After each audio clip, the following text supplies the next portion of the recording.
ماشومانو بچو تم لکه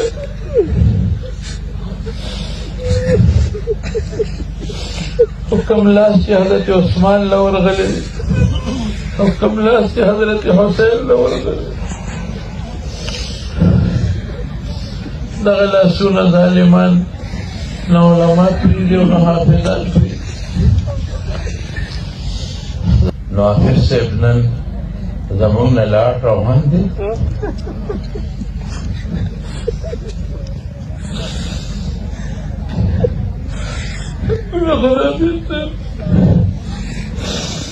غمړه سورې حافظ صاحب دی بچو مدرسې ظالمانو تاسو دی مدرسې ما خو خبرې نه کېږي. حافظ صاحب داسې یو ګلو حافظ مو قاري مو عالم مو مدرس مو د مدرسې محتمم مو ناطخوان مو متواضع او خاکسار مو او څنګه د علماء مخکې وفرمایل بس د زړه کې د علماء قدر جذبه او مینه وه او شهادت الله ورکړو نو د شهادت خو ډېره لویه رتبه ده.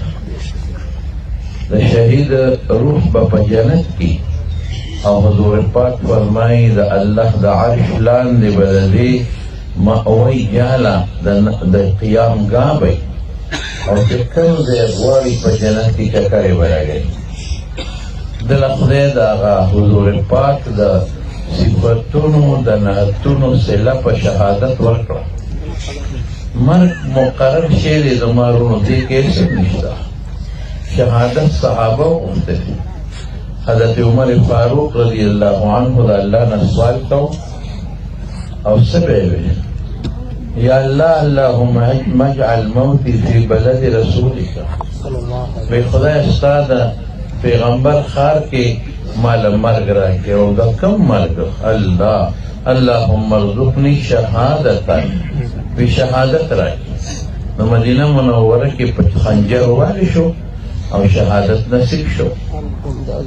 نو الله پاک شهادت ور نصیب کړه. تازه د عمرې نه راغلی. نن درېیمه څلورم ورځ ما ته ټېلیفون وکړ. ابوالوز په رضړو کې یو پروګرام و د ریاض یوسف د والدې، هغې کې نعتخواني وکړه. پر نن درېیمه ورځ د ما ته ویره وایي ته به کله راځې چې یو بوډۍ زموږ مدرسې ته راشي. موږ څه خبر وو چې د دومره لږ عمر خاوند و. نو حافظ صاحب نن زمونږ نه لاړ روان دی.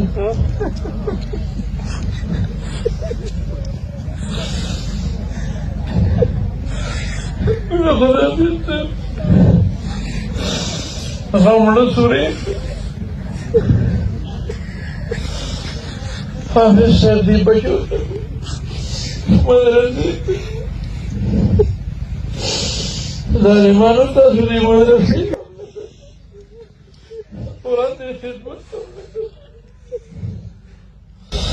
ماشومانو بچو تم لکه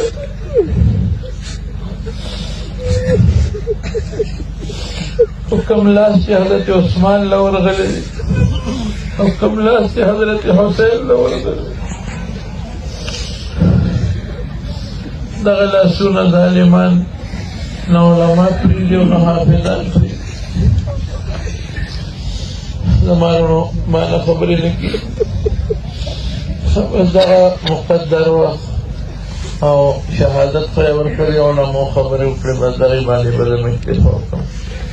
او دا بچی دی مولانا دا قاري محمد اویس صاحب، دلته په پټکي وتړو او علما خو ډېر راغلي دي. ډېر مقتدر زمونږ پنډۍ نه ده حضرت صاحب رحمه الله برخوردار هم تشریف راوړی. خواهش د دې ملګرو دا دی چې دوی به پټکې ووینو جنازه به هم دوی په خپله وکړي.